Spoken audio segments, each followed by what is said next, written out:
Secretary ज़राअत जनूबी पंजाब साकिब अली अतील की ज़ेर सदारत एक इजलास मुनक्किद हुआ।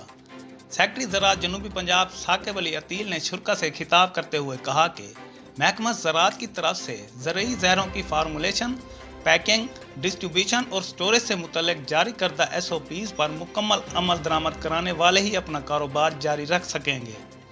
किसी कंपनी या डिस्ट्रीब्यूटर या शख्स को काश्तकार से खिलवाड़ करने की इजाज़त नहीं देंगे।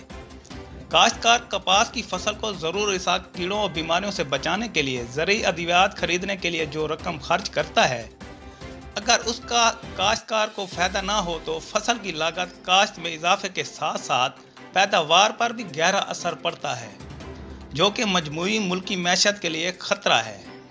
उन्होंने कहा कि सूबे भर में सिर्फ वही डिस्ट्रीब्यूटर काम करेगा जिसकी ज़रूरी ज़हरें कीड़ों के खिलाफ मौसर होंगी। कैमरा टीम के साथ इम्तियाज़ सोमरू, VSP न्यूज़, जलालपुर पीरवाला।